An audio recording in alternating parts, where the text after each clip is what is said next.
Oh, hang on. We're going to go.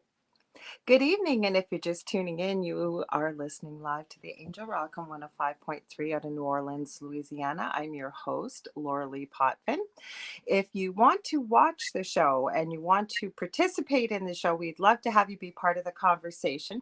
Please head over to United Public Radio Network, otherwise known as UFO Paranormal Radio Network, the Facebook page, or also, you can head over to our YouTube channel.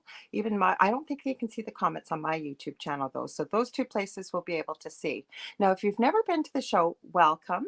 We love having new viewers, so please make sure to share this with network and my show with your friends and family and people you think that might like this sort of content. We have something for everybody on this network. We have a multitude of shows.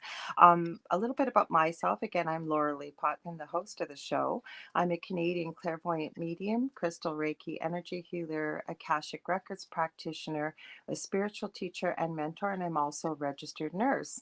On this show, I say we cover all aspects of the esoteric, spirituality, power of the mind, power of positivity, a little bit of truth seeking in there. And I have people on my show from all walks of life, from whatever they do professionally or extracurricularly.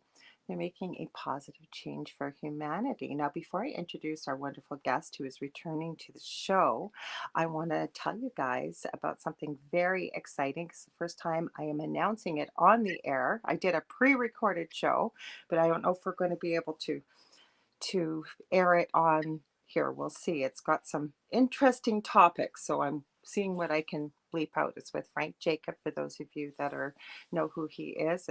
He was a wonderful interview and had a great conversation. But starting Thursdays here on United Public Radio Network, again, also known as UFO Paranormal Radio Network. He's been on the network before with me. You guys have sent me so many comments privately as well as whenever he's on the show. It's David Hansel. He's a very gifted medium. He's a paranormal investigator. He's a good friend of mine. We are going to be having a show together here on Thursday, starting January 5th from 4 to 6 p.m. Eastern Standard Time. The show is called The Thing at the End of the Bed. Now, what it's going to be about is David has actually a huge following over on TikTok. He also does his own private podcast called Mystic Stew over on Anchor. So he'll continue to do his thing as I will, but he gets quite a few questions from people over on TikTok about what happens when people die, what happens in the afterlife, why do we have ghosts, what do we have, just as I do.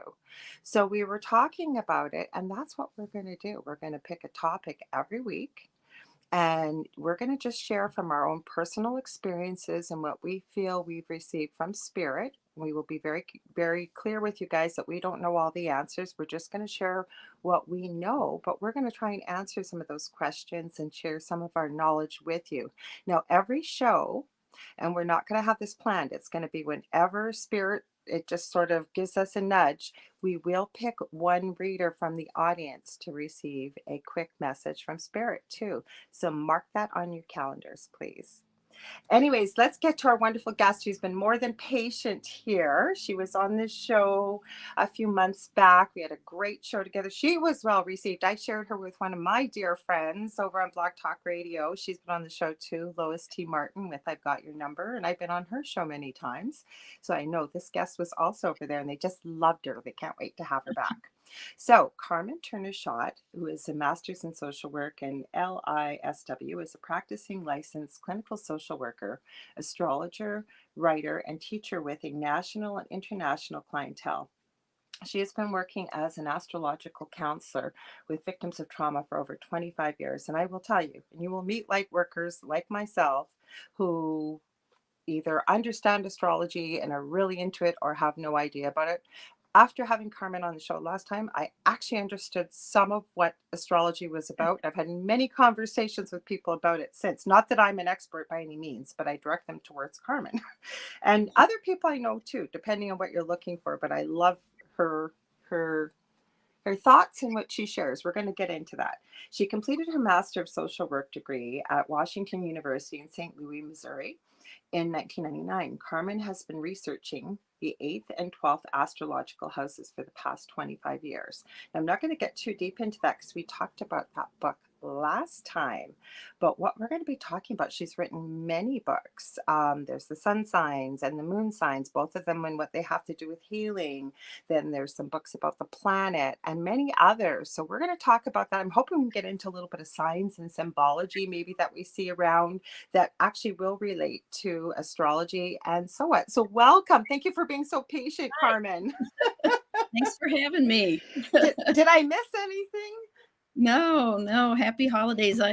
My newest book is Sun Signs, Houses, and Healing. Yeah. Um, and it's a basic beginner's guide that goes through, how do you do a chart? What are all the symbols? What are all the sun signs? What are the planets, the houses? And it gives you a really good introduction. And then each chapter is dedicated to each sign of the zodiac. So you can look yourself up, look up your friends and family, and read how they, transform, how each sign heals, how each sign is resilient, self-care tips and affirmations for each sign, and planets through each house you can look up. And I kind of tell you how to get a free birth chart, in the introduction. So Yeah, so I was going to say, let's back up a bit because I got to always yeah, remind my guests that and I know you know this, but you've been on a lot of different shows, is that we get people just scrolling around on YouTube, maybe on SoundCloud, because we're carried wherever podcasts and talk radio shows are carried, or replays and yes, many live places.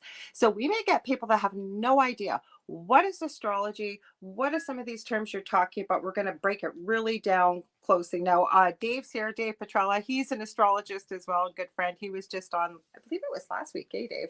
So he's here. He'll probably ask lots of good questions, but let's start right at the beginning for people. Are you there? yes. Oh, Yeah, okay. you I cut thought I out a lost little you. bit.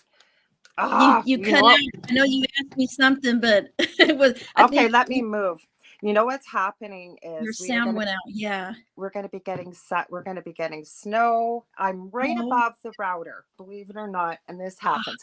So what I was saying was, when we have people watching maybe that have never heard of sure, astrology except that they've heard of it and maybe seen a sure. horoscope in the paper, can we back up and start at the beginning for people? What are we talking about with houses and planets and birth charts and things like that? Yeah, so it's interesting because the three wise men, it's the holiday season. They Hmm. were astrologers that Hmm. actually followed a star in the sky, right, and found Jesus there, in the manger. So astrology's been around since ancient times and Hmm. cultures. It's throughout many different religions and in Christianity as well. So my passion kind of started there, and most people know what their sun sign is, and that is based on the month and day of your birth. And the sun sign will know that everybody born on August 26th, for instance, is going to be a sun sign Virgo. And what that means is that, when you look at the sky, the sun goes through, all the planets are moving through different star constellations, which we have 12 of those. And they're in different areas of the sky, which we call the houses. Astrologers do. And when you're born, it's kind of like we need to know your date, year, and your exact time of birth and your place of birth. And if you're looking out from Earth at the sky at that moment of your birth, it's like we take a picture of the sky and we put it on a piece of paper. That's the way I like to describe it. I Is haven't basically, forgotten yeah, it. That's what really broke down the walls for astrology. When I'm serious, I tell people about it. When you were on, you were talking about your book. That I'm going to get the title screwed up, but I know it's about the 8th and 12th houses and fallen angels. yeah. And I've talked to many people off the air about this because it's so fascinating to me. But ladies and gentlemen, I want to tell you this. This is how good this lady is. Okay, you should get a chance, unless I think Dave, I accidentally pushed end and lost him last week because I Oh usually no. chat a little bit afterwards. Well, we know each other on Facebook too, so we connected on Yeah. there. But my whole point is, okay, I gave Carmen I don't know my exact birth time. I have kind of an idea. And I gave her my birth date, August 15th, 1965. And she wrote me back in Messenger not more than 20 minutes later. She goes, and I didn't say any of this to her that I didn't know my exact birth time. And she said, Yeah. "Do you think your birth time could maybe be like a little bit more or less 30 minutes than what you gave me? I go, absolutely. That's how amazing she is. Sorry, I didn't want to stop you there, but I want to No, tell thank people. you. Yeah, the time is so important. It's hard to do an in-depth psychological, consult and a profile on someone if you don't know your time. Now we have things we can do, different kinds of charts and different things that we use to try to get as close of a time as we can. If someone knows they're born between a 2-hour window, for instance, we can kind of make different charts to try to get to the most accurate chart, because if what I'm telling a client doesn't fit, that means that we don't have the right time. Something's off, because everything that an astrologer really tells you will validate your personality. It'll validate your experiences. That's how accurate it is. It's a science. It's very deep. It's energy. And so the time is so important. But the biggest thing is, if we can find out, a lot of people tell me they don't know what time they're born. We can still do a basic chart. We can still nail down where the moon sign is, which is your emotional nature. That's a very important placement, as well as the sun sign. And most people know their basic sun sign. They know, oh, I'm a Leo or I'm a Pisces, but they don't always know their moon sign. And that's a really a more important part of your personality, is your moon, because the moon rules our emotional nature. It rules the tides of the ocean. That's why the full moon affects us. And when it's full, everybody gets a little bit emotional. They don't sleep, right? They have insomnia, because the moon affects all of Earth, and all of us are made of energy, made of water. And so the moon affects us just like it does in our birth chart. So the moon moves through each sign through the sky 2 to 3 days. So if we can kind of nail down, a time frame, my mother said it was in the afternoon. Okay, that's going to be a little hard. But if your mother or grandmother knew it was between 1 and 2, that's going to be a little bit easier to get an accurate chart for someone. But traditionally, if you know your birth, time, and your place of birth and all that, then you should be able to go on astro.com, and you can calculate a free natal chart, is what we call it. It's your birth chart. And that is a basic, there's so many different types of charts, but that's the one you really want to know, because that's the map of your soul. Your birth chart is why you're here. It shows, your main personality, your emotional nature, how you think, how you love, what kind of people are you're going to be compatible with, what kind of careers you're going to be drawn to, and what kind of life situations you might have experienced.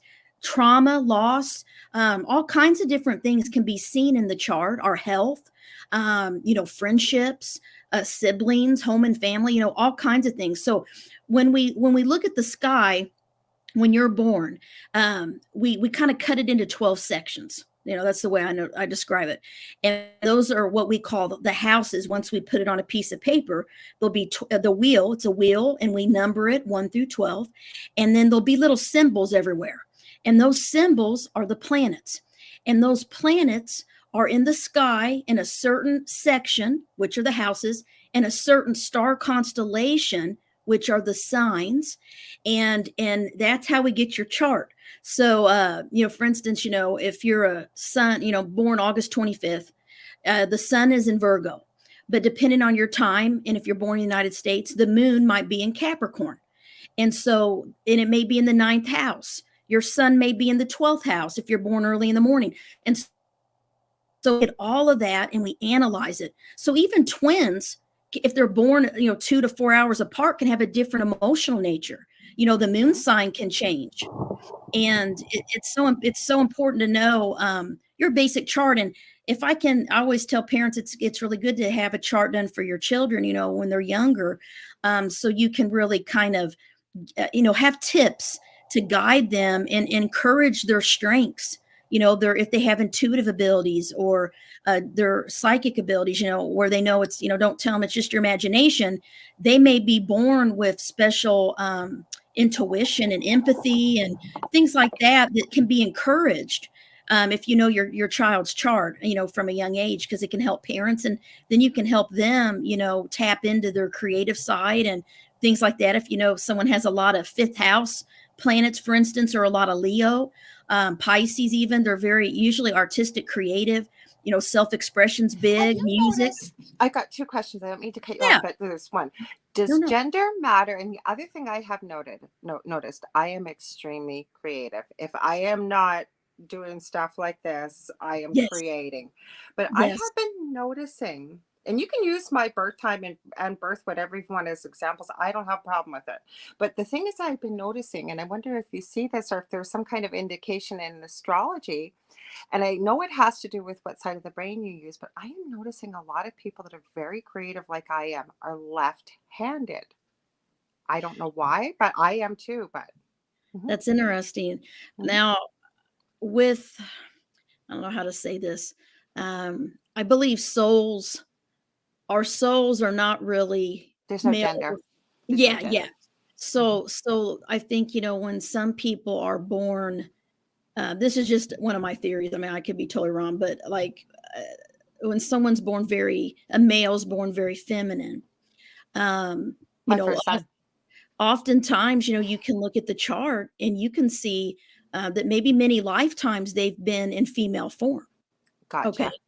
And same with, a female that's very athletic and very like a tomboy. I was a tomboy, very, like catching crawdads, playing basketball, my whole life. And I Ate, guess, more breathed, and girly slept as I it. got older. Yeah. But I was not born girly, Me neither. Still and yeah, hate wearing dresses. yeah. And it's funny because I've had some past life readings done through the years, and most of them I was a male. And they're like, "Yeah, you were in male form. This is where you live, Turkey, Egypt, all these things." So I'm like, "Oh, it's interesting." And so I I've think been that female a lot, but really troubled. Like once it seems like the patterns keep repeating, which they know they can in a past life, yes, but yes, female, and through the ages, females don't have the empowerment that they do, say, in this particular sure. lifetime. So I believe that this is my lifetime for me to either get my act together and figure it out, or nothing's going Yeah, to happen, you guys. I'm not trying to scare you. You just got to come back and yeah, do it a different way. But yeah, that's why I found that so weird when most of my past life readings I've been yeah. female. Hmm. I think you've been an artist in the past as well, is what Oh, I'm yeah. picking up with you, like a painter and creating things. Because Leo, I mean, being a Leo sun, See my um tattoo? I'll bring it over. I oh, let me can't get it. see. Oh, nice. I drew that. That has Oh, all kinds wow. of, most of my tattoos I have drawn. Like, Wow. yeah, That's I've great. drawn them. I have 7 of them. Um, Actually, this one, Dell, Yeah. who you were, one of these days, he'll get you on his I gotta show. get He's on there. on, I got sick. I okay, think I had to cancel. Yeah. this is his symbol he uses for Dell, Del, Oh, and his okay. last name is with an L, and I'm Okay. LP, so we intertwined it and changed it a bit. So we Oh, both, instead of nice. wedding rings, have these Oh, tattoos. that's nice. Hmm. Yeah. See, you're a Leo. What I love about Leos, and I talk about it in the book a little bit, is that, the Leos are, they like to express themselves. They're good on stage. I Like to work. be the center of attention. Yes, and they're I'm I'm charming. No, They're but they're I'm charming. cognizant of some of the lesser positive things of Leo. I don't always get it right, but I do try to tone it down a bit. The one thing I will tell you that I have an issue with, and this is part of Leo's, and I know it, is pride. Give you the shirt off my back. I'd do anything for you, but Yeah. don't don't mess with me. That'll Well, wound you my wanna pride. be respected. I feel like, Mhm. my Leo I have some Leo, friends and Mhm. coworkers, and I just they're generous, they're fun, Mhm. they're very giving, and, it's like, they like if you treat them well, their heart will melt, but then Mhm. they got this other side, they're fire, and they're the Mhm. lion, the lioness, right? Like, Mhm. so if they feel disrespected, that's a big thing to Leos That's that the word, disrespected. That's the word. yes. Yes. Mhm. They gotta feel that you respect them and that they Mhm. have a sense of, that people appreciate them and that people acknowledge their talents and Mhm. gifts, and then they'll be happy, but if they feel like that you just treat them like they don't know anything, that'll hurt their pride because, Mhm. they wanna be known, for being smart and talented, Yeah. and Mhm. they wanna, they like to be on stage and they're the natural performers. I mean, I have somebody I used to work with, and I used to say, "If we have to brief in front of people and try to sell something, I Mhm. want you out there." Because, Mhm. he's a Leo sun. He, could talk and sell Mhm. anything and just so eloquent, Mhm. and just like it's like, like a performer like Madonna or Jennifer Lopez, Madonna a and lot. Jennifer Lopez are Leos. I'm positive they Yes, are. Their birthdays. I'm positive. they Hmm. are. And Hmm. Bill Clinton, Obama, Hmm. all of they're both Leos. So people that are out in the public eye, but also on stage and theater, on a music stage, playing an instrument, singing. It Hmm. could be art too, behind the scenes. Depending on where your sun is. Hmm. Sun sign 12th house people typically are kind of behind the scenes doing art, writing, painting. They may not, be out in the public as easily, but Hmm. they typically end up in the public somehow. That's just, Hmm. the Hmm. Leo people are, know their talents, but I like Leos. I think Leos are, they rule children. They rule the fifth house in the astrological chart. And so, when you look at, how you express yourself and where you have pleasure, where you have fun, where you like to be in love affairs, all this Yeah. stuff rules the fifth house, which is Leo energy. Hmm. So, you know, that's the thing with Leo. And, they like their freedom. They like their freedom and independence. Yep. Hmm. They don't want to be controlled or told what to do. They're the lioness, the lion of the zodiac. Everything you're saying is true, and I don't have a fiery temper. Like if I get angry, It's different, yeah, than it's a absolutely like seriously when I tell people, and this is with no judgment on anybody else, I don't have your children or anything else, but with myself, I yeah, have never yelled at my kids. I have never really gotten angry. They know if I'm not happy, and of course sure, I've sure. taught them to respect people and what have you. I Yes, haven't let them walk yes, all over. But to see me angry, like it would yeah. actually probably be scary if I ever let myself go. I'll be honest with you, because if I get Oh, really yeah. angry, I'm almost like vibrating, holding it in. Hmm. Oh, yeah, Hmm. yeah. I find that Leos can get, when they get their feelings hurt or they get upset, they can get quiet, Very. and they can, yeah, Quiet's they get dangerous. quiet and, like, indignant, Hmm. like, "I don't even wanna look at you, Hmm. you're not even worth me talking to right Hmm. now," when they're mad, and we're in Aries, which is, another fire sign. There's 3 fire signs. Aries is known to have a temper. Hmm. So Aries is the first sign of the zodiac, and they are ruled by Mars. Leo's ruled by the sun. So the Okay. sun is happy and shiny and Hmm. bright. So it's hard for the sun, right, to get angry, but it Yeah. can. Hmm. But Aries, they're known to be impulsive and they have a quick temper. They feel things quick and they're blunt and they can really hurt people with their rage. They can just explode, but then they're over it real quick. It But takes a nobody else is. no one else is. They're like, "Wait a minute, you just like were so rude to me about an hour ago." And they're like, "Well, I'm over it. Let's go. Let's go out to dinner." Nope, nope, you hurt my feelings. So an Aries sun, an Aries moon person typically needs to be active and competitive, doing sports or expressing that intense energy they have, because if not, it can come out in irritable ways. But if you make them mad, they'll let you know it. That's the thing about Aries. You will know when what they think. They tell you I've had exactly. a lot of Aries friends, and I know why. Because you know what I say about my friends? I have lots of acquaintances and people I would call a friend, Yeah, but my close inner circle is small, and yeah. I keep it that way. And the people that I am friends with will tell me exactly the truth. They'll tell me, and whether I want to hear it or not. And I know because I trust them and I know they love me and I love them that I Sure. need to hear it. There's going to be no BS. There's going to be Yes. none of this talking behind the back or any of this Yes. stuff. It's going to be this is what it is, and I appreciate that. I do. Yes. Mhm. That's the thing, you know where you stand with an Aries.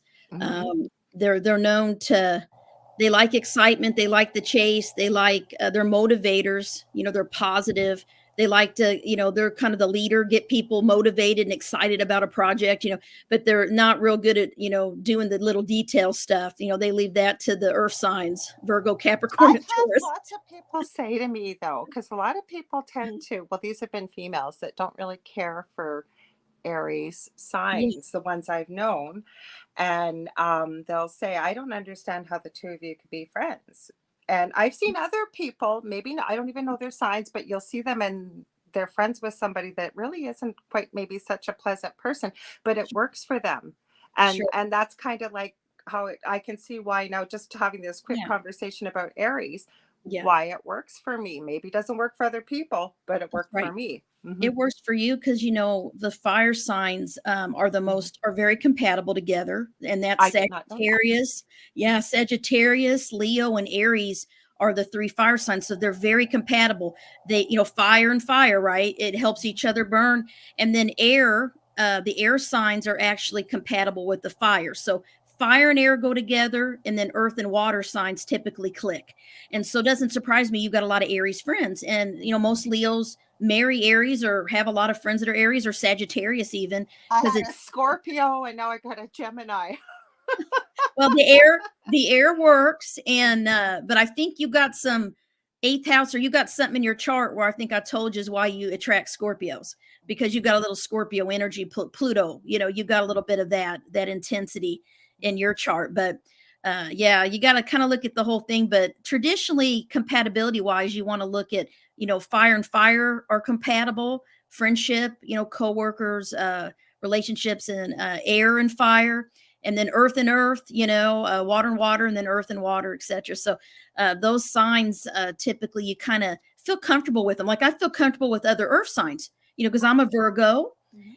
and I get along with Taurus and Capricorns, and I got a lot of those around me, and they always kind of like me, and we kind of click, and they trust me, you know. And then I also have a lot of we attract our opposite too. So whatever energy we lack, Mhm. you know, we're going to draw that opposite energy.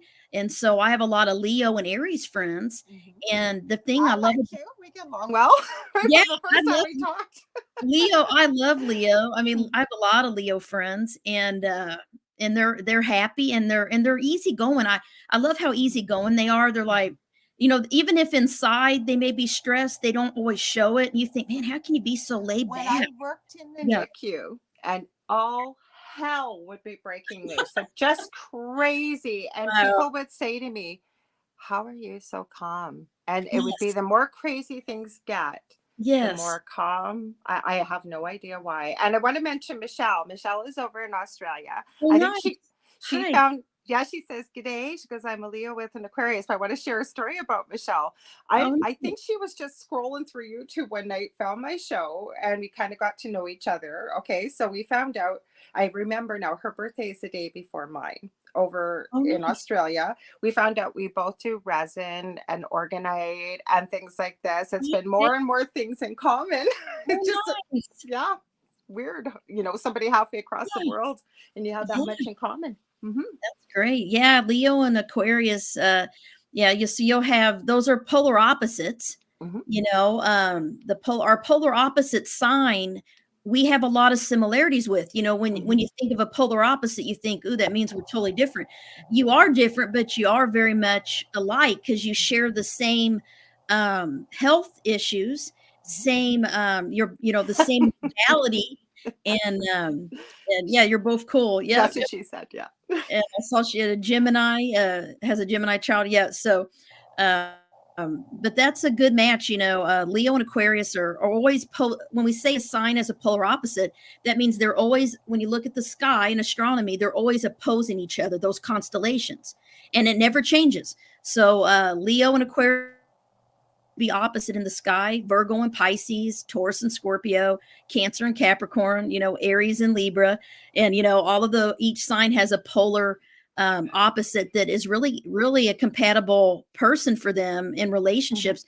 They may be, you know, a different element, but they're a compatible element. You know, like we talked about fire and air in nature. Hmm. Air helps fire grow, helps it, Yes. you know, be Well, passionate. that's true. Um, yeah, and then think about water signs. If you throw water on fire, what does it do? Puts it out. Puts it out. Yeah. So it's kind of the energy is what makes astrology work. The So energy, it's all energy. Yes.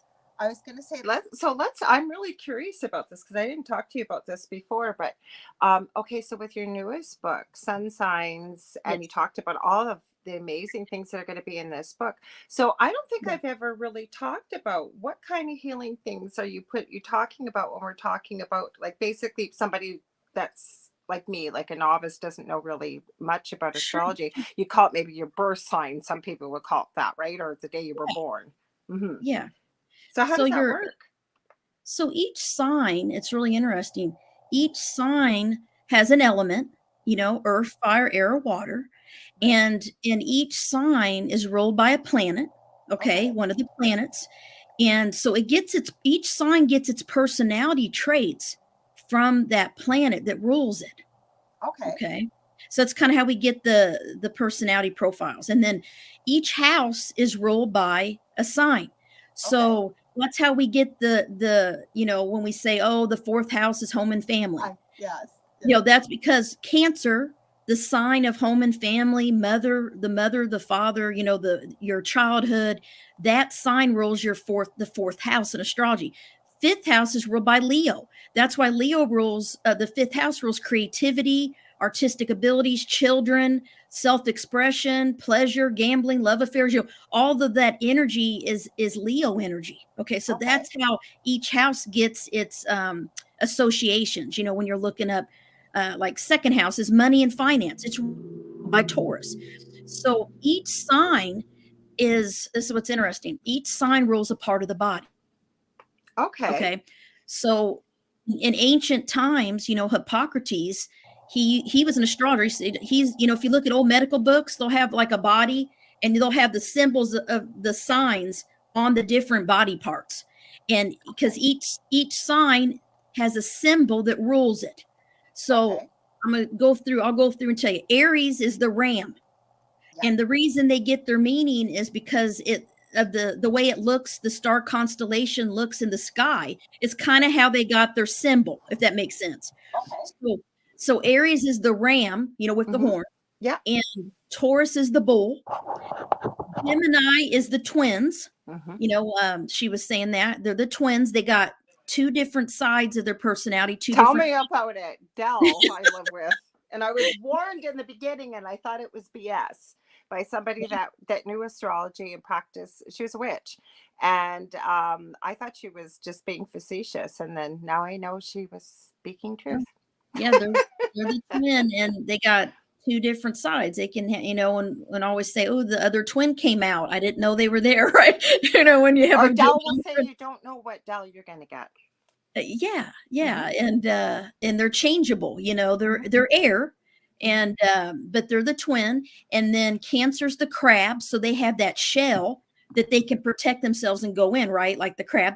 And That's then my son, my eldest. Yes, Mm-hmm. sensitive. They're very intuitive, because they're a Very. water sign, Can very I stop you there? I have to tell you this yeah, story. Now, I yeah. told it a couple of weeks ago, okay?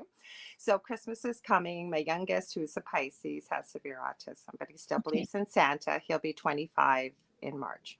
So, his okay, dad and I were talking about what are we going to get for Christmas. And I found he's finally going to upgrade his gaming system. He doesn't watch my podcast, so I can talk about this. So I said, well, I'll get our oldest son. I'll send him a message later on tonight. Maybe I'll get him to go with me, take a look at it, make sure, it's in good working order and what have you. I literally hang up the phone and I get a message from my eldest son, not more than 10 seconds later. And he says, would you want to talk to me about mom? And I said, did you just talk to your father? And he goes, no. And I said, you're not BSing me. You just did not talk to your father. And he goes, no. I said, well, how did you know I wanted to talk to you? I was going to call you later on tonight. He says, well, every time I see a dragonfly, I know you want to talk to me. And I said, where the heck are you going to see a dragonfly? It's winter time. He's at yeah. a local, it's a Wow. place here in the city that's like a greenhouse and has the most beautiful artisan gifts and stuff. He sends me a picture. They were Oh, wow. looking at ornaments of glass dragonflies. That's how he knew. And my son is that intuitive. Oh, He's that's he he'll even wow. he'll even say to me sometimes, woman, get out of He's my head. nice. Because I That's will, yeah. Hmm. So very intuitive. Sorry, I had to throw that in there because it still amazes me. nice. Pisces. I'll tell you, they rule the 12th house, which is the house of spirituality, the house of intuition, oneness with everything, angels. I mean, they rule that house Hmm. because they are the Hmm. spiritual sign of the zodiac. They're the Hmm. fishes, the two fish. So Hmm. they got kind of two sides to them too. Oh And yeah. they the thing about Pisces, around a little bit. Pisces, out of all the water signs, are the one that doesn't have protection. And that's why in the book and everything I ever write about Pisces is one of the tips for them is to develop strong boundaries and to know that not everyone your friend and going to treat you right and because they get a lot of heartache through how people treat them and because they're very compassionate and kind people and wide open, they like to help people, they draw people with problems, they like to escape from the world, they I'm don't going to they tell don't you like to something. feel burdened and responsibility. I'm going to tell you something to back up what you're saying. And I'm revealing so much about my life on here tonight, but Okay. it's to back up what you're saying. Okay. So even with my son, with all the issues he has, he's Okay. been so powerful with his third eye. I'm going to go back to our previous home with the paranormal Yeah. experiences. Okay. I remember we had one person locally come here, very gifted, and he was about 4 years old. He was barely verbal. Those two had a whole Wow. conversation through their third eye, and he no eye contact, but he was giggling, Wow. laughing, and she was laughing. We had no idea what they were talking about. Then and this, I don't mean to be morbid, but we figured out what this thing wanted in our house. We had four entities, and we were told by many intuitives. This is actually how I discovered my gifts, was through this experience. They've always been there, Living in this just house. Oh, wow. yes. So what we Wow. were told was its goal was to have my son because he was so pure, so Oh. innocent, like you said, no protection. But what was Mhm. standing in its way was myself and Dell. So Wow. you just said no boundaries. And again, this is somebody with special needs that Yes. maybe doesn't have the interpersonal relationships, but from Yes. a spiritual Oh, perspective. And yeah. I think it's important to share that. Mm-hmm. Yeah, there's a book called The Children of Now, Mm-hmm. that I had recommended to a friend of mine. Her daughter has autism, and it's about children with autism and these different things that they're born very spiritual. Mm-hmm. They're like, they can communicate in different ways. They, like, know things, they're Oh, he they're does. they're little psychics, little Mm-hmm. intuitives, so, yeah, and being a Pisces definitely enhances that water, and being wide open, that's their biggest thing is to learn to protect themselves, Mm-hmm. and learn just to protect their energy, I guess you could say, and there's different things they themselves or a mirror where everything that bounces on them bounces back off, just when they're in groups, when they're in large crowds, they can really get overwhelmed, things like that, but yeah, they're the fishes, and I taught then both Leo's the boys. lion. Oh, I was just gonna say I taught both boys. I never pushed anything on them, but I taught Okay. both boys very young how to create a love shield. I have a video on it. It's one of my most shared videos I Nice. share with people, not coming from a place of fear. So my eldest actually shared as he got older. I had never asked him how he did it because I walk people through how to create their own so they remember. He used the Sure. angel wings, but my youngest to Oh, this day, every night when I tuck him into bed, he says, "Mommy, I put the bubble up." He knows what the bubble is. He knows what the bubble is for the oh, house. So here's somebody that has nice. some limited Yeah. understanding, but I want to share this for parents listening out there. And again, I can't Yeah. say enough about. I agree with you that it would be so imperative to get a reading done for your child, as well as Yeah. teaching your children things like this. It can't, because everything is energy on this planet, whether you want to look at it Yeah. as it being woo woo or not, it's not. You can put it back to a scientific basis. And I didn't mean to cut you off. I Yeah. wanted to throw that in there. Please back up. You were saying Leo is a Oh, no. lion. Yeah, Leo is the lion, the lioness, and Virgo is the maiden, and then Libra is the scales of Scales. balance, which I'm going to come back to that. It's very interesting because they're the only sign. Libra is the only sign of the zodiac that's not ruled by a living thing. So they're metal, Oh, and I'm going to okay. tell you why. This is just a thing I I can't figured out wait. years ago, and I'm like, "Oh, Hmm. that makes sense." But and then Hmm. Scorpio is the scorpion, and their ancient symbol is the eagle, and the phoenix also is another symbol. Oh, I You did know, not know that. yeah, the phoenix, eagle, and scorpion. There's three different levels of a scorpion. There's the lower vibration, the middle, and then the higher is the phoenix.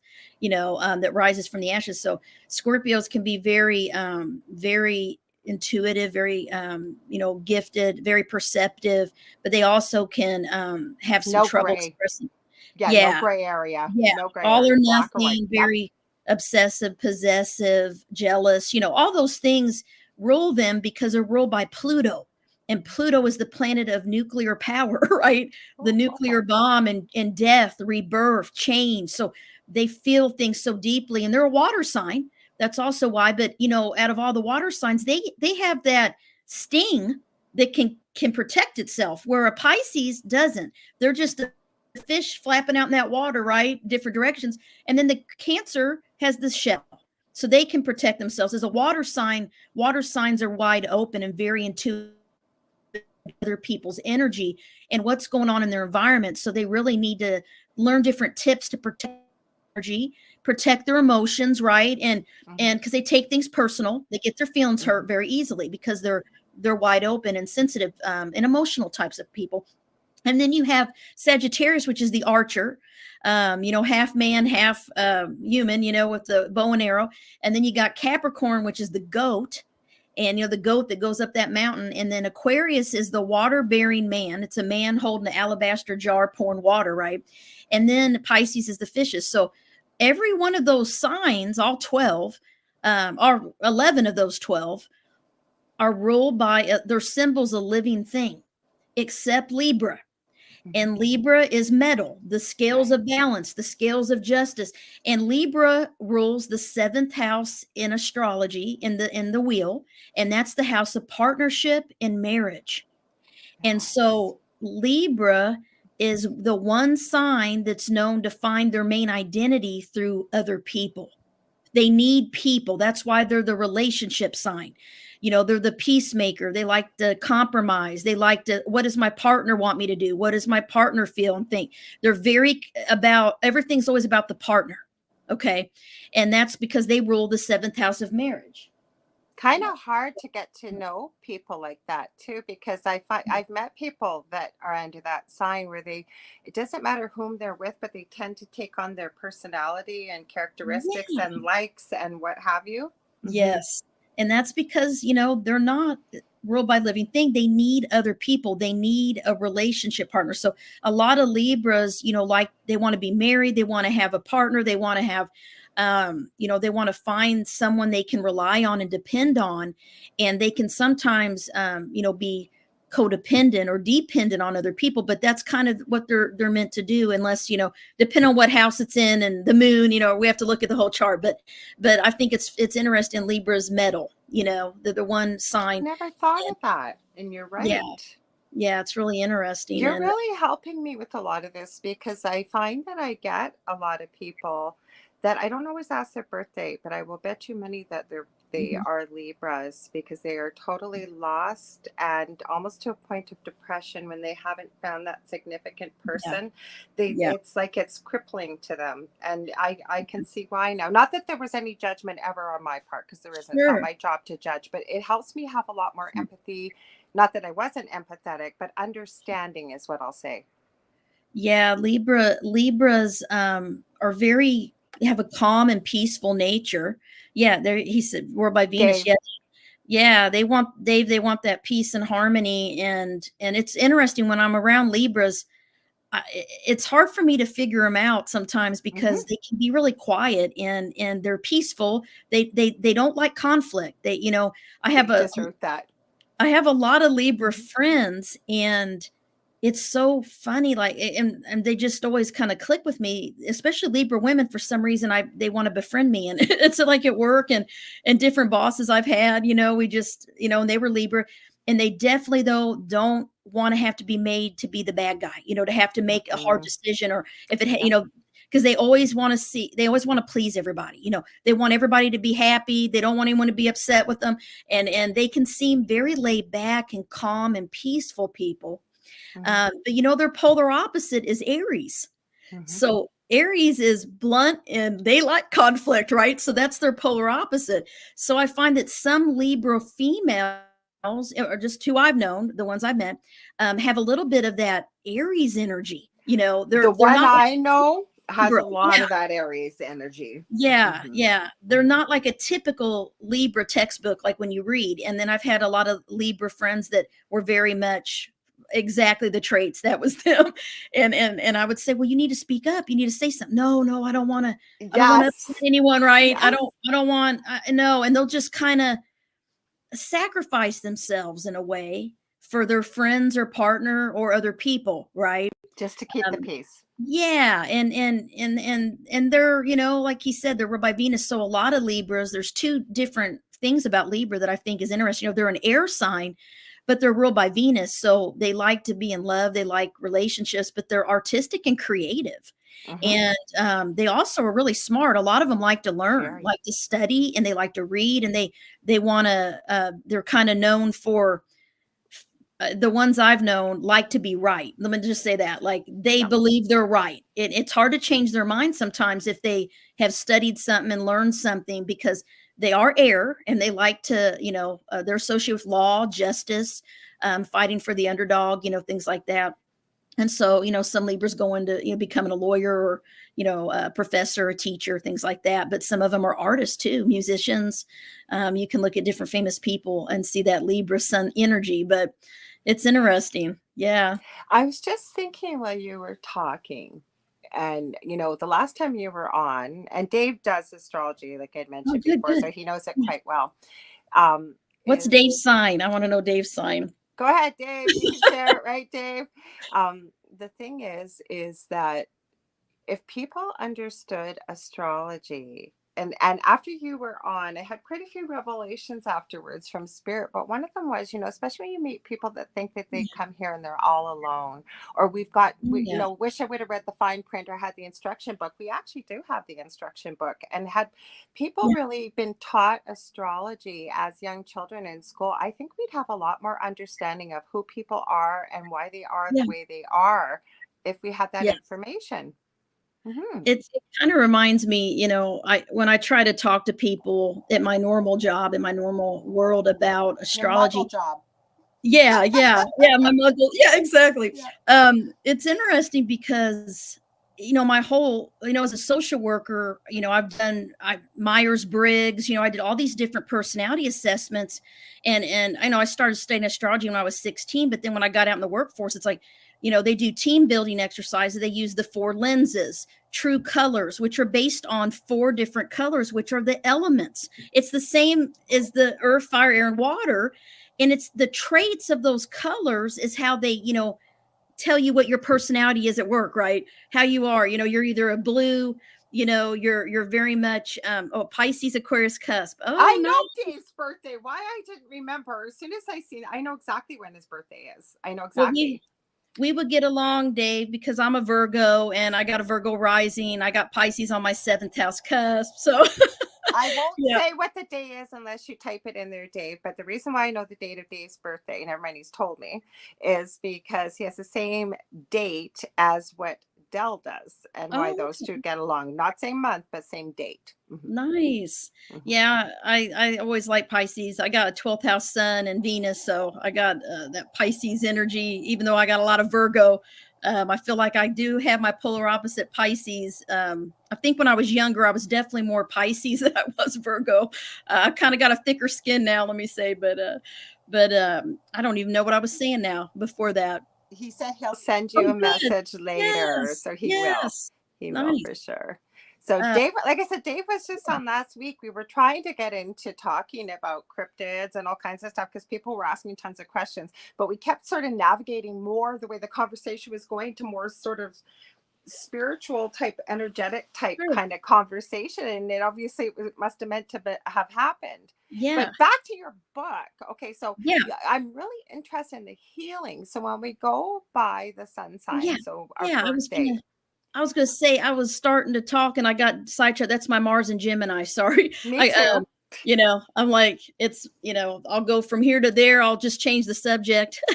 And then But I go, what was I talking about? Because yeah, my mind's going 100 miles an hour faster yeah, than my mouth. Yes. yeah. Hmm. That's that Mercury energy. And then plus, we're already kind of feeling the Mercury's getting ready to go retrograde. And Ah. unfortunately it affects me very, very much. So I just gotta, be careful and make sure, that I take good notes, but I can go through each sign and kind of tell you the part of the body. That's what I was talking about. Yeah. Hippocrates, the father of medicine, he's like, a physician that doesn't have a knowledge of astrology isn't a physician, but a fool, right?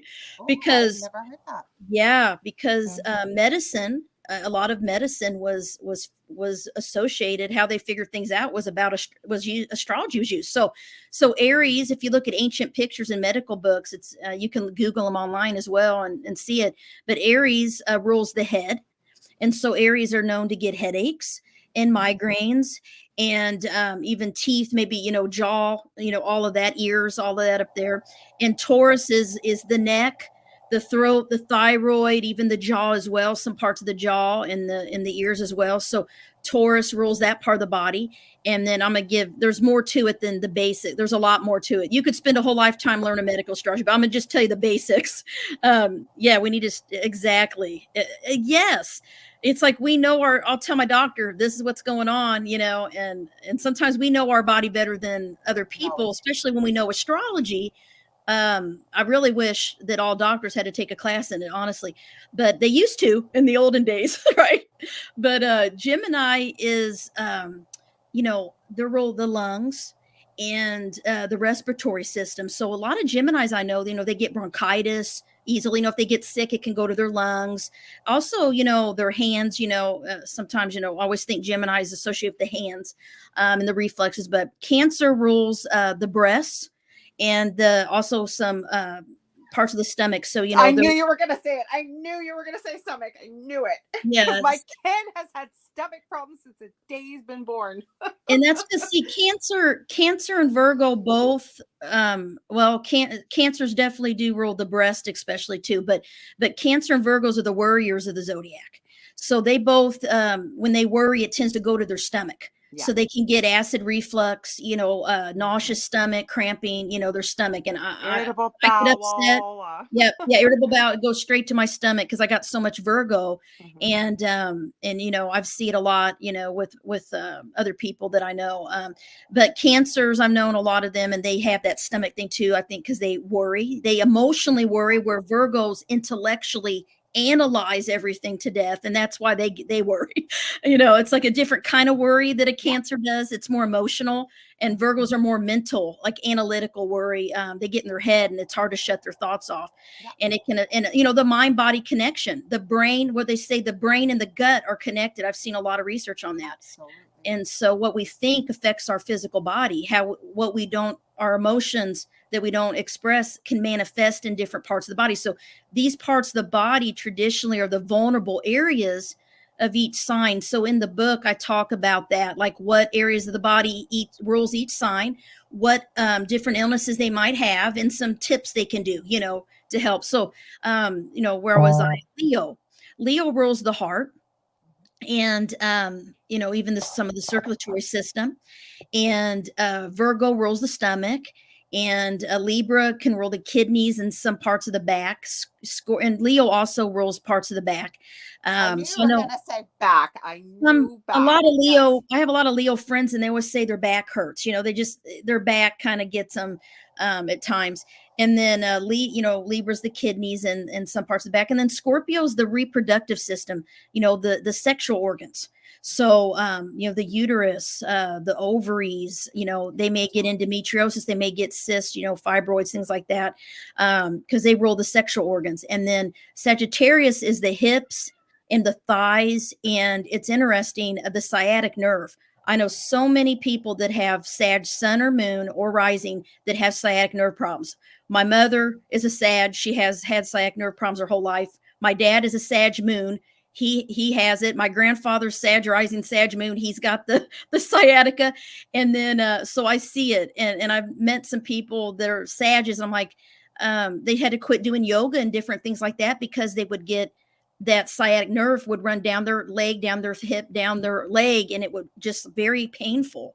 I And know so they had to be all about careful. it. Yeah. So stretching and different things, some different tips can be good for certain signs, some things to stay away from, also, because, we're getting to Capricorn. Capricorn rules the knees and the joints and the skin. And so, it's interesting. My brother's a Capricorn, my dad and grandfather, all three of them. But my brother, tore his ACL playing basketball when he was 16, and then he couldn't play the rest of the season. So, and then my daughter's a Capricorn moon, and she always, she's had a knee thing. She actually has high patellas, which we never knew till we took her she did dance and ballet and all this stuff her whole life. And then she hurt herself. She did marching band and color garden, hurt her knee. And they said, oh, her patellas are high. And she's double jointed. She can do all this stuff with her joints. Wow. So I think it's the Capricorn energy in her chart. And then Aquarius, they rule the circulatory system and ankles.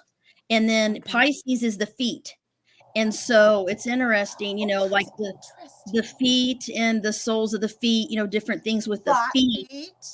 They could have arch issues, it's important, that's where they might, their feet might ache and hurt when they work out or when they get tired, they, soak them in some hot water. My feet, this is where I'm going to get to this. So when we look at health in astrology, medical astrology, so those are the basic sun sign areas. But you need to look at the polar opposite sign, because every sign, like I said earlier, their polar opposite shares a compatible element, the same modality, cardinal, fixed, or mutable, and they share health vulnerabilities. So the way I explain it's like, A, B, C, there's a line. And, say, Aries is, you're truly Aries, you get headaches, you get migraines, TMJ, all this stuff. Or you could be in the middle there and have a little bit of the Libra and Aries vulnerabilities. Okay.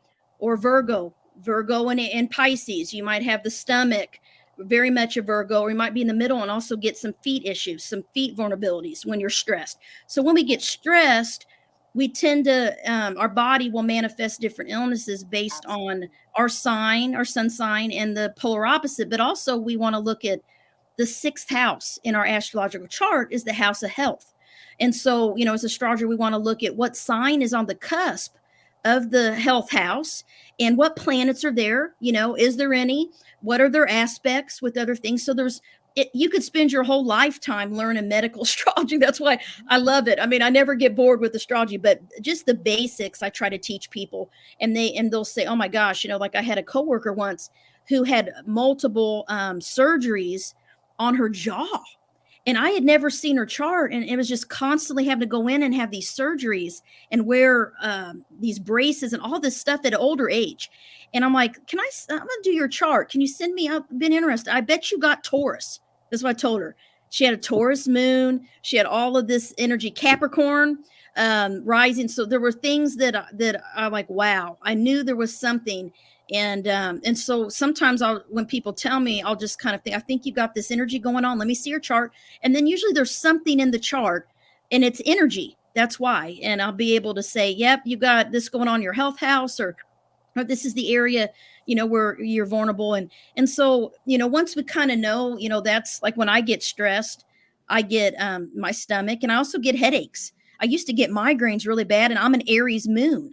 So see, my moon sign But is. how do you stop it? Because I mean, it's good to know it, but to be able to work with it or be able to Yeah, manage it would be what I would yeah, be wanting. Mhm. yeah. It's kind of like, when you look at people, why do some people get certain things and other people don't? I mean, it's because of your energy. I believe it has to do with our karma, our soul, our chart. And so once you kind of know, I mean, you can't always prevent it, because stress it's gonna come out somewhere. But I think for Aries, an Aries sun sign, they need to be active. They need to be do cardio. They need to get their high energy out of their system, and they need to express themselves. If an Aries holds back and they don't, they're not able to really express their feelings and be, Mhm. blunt, assertive, and direct. And if they feel frustrated and tense, then it can manifest as a headache. And then Taurus, I met a lot of Tauruses, and they're like, oh my gosh, when I get stressed, it's right to my shoulders and neck, and I can't even move my neck. I've known some Taurus folks that can't turn their neck. Something will happen and they can't turn it. And it's usually when they get sick or when they are stressed, it'll be painful, and it'll go away, they can take, Tylenol and different things, or sometimes get a good massage. I give that's a tip for Taurus. Get neck, shoulder, head, and Aries, get a head massage, a facial massage, like cranial sacral therapy might be good on an Aries, because the skull, the brain, the head, all face, all rules Aries, right? And so there's just different tips that I give in each chapter for each sign. Just different self-care tips of things they can do that might make them feel good. Because the one thing that I realize with all of the signs is that, we talked about the elements, earth, fire, air, and water. Every sun sign deals with self-care in a different way. Okay. So like for a Leo, you might be really into, okay, I'm going to put some music on and listen to music, and that's going to help me de-stress. Always does. Right? I know you have all your rock t-shirts I've seen, right? Angel Rock, right? Well, that's why I wear them. Actually, I have on below the shirt, I have on Deadpool tonight. It's still Christmas, but yes, that's why I wear it though, because Yeah. crystals and rock music, I love it. I do want to give Marcus a shout out. He says, good morning. Hi. It's Marcus Rodriguez from Mumbai, India. Welcome, Marcus. Glad to have you here. Welcome. Oh, he gave us his numbers for you. I guess he's asking. Oh, let me see it. 12 plus 1 equals 13. Zodiac sign, 13th sign is Scorpio. So are you saying that's your sign? I'm not quite sure what you're saying, Marcus. Well, there's a whole theory out there. It's a whole thing that there's not 12 signs, there's 13 signs. There's a whole theory, like a whole other thing out there. And then there's different kinds of astrology. So this is a good point. So I have a lot of friends from India, and they are Vedic astrologers, which I've heard that. Which we call sidereal astrology. And it's shifted a little bit. So they go by exactly where everything is in the sky right now. Whereas tropical astrologers, which is kind of what I do, tropical astrology is based on the seasons of the year, and that never changes. So Aries starts the spring, the cardinal signs start the seasons. Cancer's the summer, Libra's the fall, Capricorn's the winter. It never changes. So we go by, in tropical astrology, we go by that. And since it's in the Bible, ancient times, but in India, I have a friend that did my chart, and it shifts things a bit. It shifts things a little bit. So in Vedic, in my Vedic chart, I'm actually a Leo rising, not a Virgo rising. So see, and it shifted my moon. And so I thought it was interesting, but I resonate more with tropical astrology, the natal chart and tropical, but that's just me. But I got a lot of friends that write me and that are Vedic astrologers, and I think it's really cool. Yeah. Vedic is longer term. Yeah. They're both accurate tools, and they're both very powerful in energy. They're things that can be used to help people, and I think both are very good. I've been interviewed before. What's the difference? What do you think? Or is there a 13th sign of the zodiac? There's all kinds of theories. Like I said, you could spend your lifetime researching some of these things. So. And plus, I think, what I always say when you get somebody that maybe has a little different way of thinking, is I always say, I don't know all the answers. I always say, I don't think any of us will until we transition back home ourselves or leave this planet, whatever you want to call it. Right? But the point is, I think what we're used to working with, and if it's working and we're helping people, which is why we do what we do, right? Then you got to use what works best for you as an individual, I believe, and is going to work for the people that you're using your tools with to help them, right? Exactly. That's kind of why I stuck with tropical astrology is just, when I was 16, had some strange experiences I couldn't explain. And I was always different than everyone in my family. I always loved angels and collected angels and believed in ghosts and had a very, sense of imagination. I had to have the light on. I didn't like the dark. I dreamed things. I was a sleepwalker. I had all these things that no one could explain why I was the way I was, and I was born in the Midwest in a small little town. And it's interesting because when I started looking into these things on my own, I always kind of knew this stuff. I was born this way, is what I say. And so I remember when I was 19, I went to a little mystical bookstore in St. Louis, Missouri called Mystic Valley. Give them a little shout out. They're awesome. And their three sisters own it now. Their father had started the store back when I was in college. And so I had went in there and met a Leo, was working the front desk, and we ended up dating for a little while, but he came out with a little beret on and said, "What are you in here for?" And I said, "I'm looking for an astrology book. I want to learn more." So I got a little book about astrology. And when I did my chart, I just taught myself, started reading, looking up everything, and it validated my experiences. Like, no, and that's when I was sold. I'm like, there's something to this, because now I understand why I'm different. I had 12th house planets, I had a lot of 8th house planets, and that is why I was so different than everyone else I knew, right? And my family and my friends. So that's what my passion became, of researching those two houses I specifically. have told so many people Yeah. about this, about when you were on the last time. Can you tell Yeah. people the name of that book again? It's Yes, I have two books. One on the 12th house. It's called The Mysteries of the 12th Astrological House, Fallen yes, Angels. that's the one you were here Yeah, for, but that's my mhm, newest book. And then I self-published a book in 2010 called The mhm, Mysteries of the 8th Astrological House, Phoenix Rising. And that's because the 8th house is ruled by Scorpio, and we talked about they are the yeah, Phoenix, and then the 12th house is ruled by Pisces, and I call Pisces energy angels. mhm. So when I say fallen angel, that's not a bad thing. It doesn't mean like in the Bible, like a bad angel. Okay. I So, couldn't wait to have you on. I was just thank going to say you. very quickly, because people don't realize, most of my guests I don't meet till they come on the air, Sure. and when I seen Fallen Angels, I went, I gotta know, how do fallen angels go with astrology? Didn't mean to stop you there, but it Yeah. fit perfectly. Mhm. Exactly. I've had a couple other when I did a couple radio shows are like, "What? Why is it fallen angels? Does that mean?" And it what it means is that we're different. Yeah, and we're not normal. We feel like we're alien. We feel Mhm. like we're adopted. We feel like we're not from here. We're not from Earth, because we have an awareness. 12th house people, Pisces people, have an awareness that they are a soul.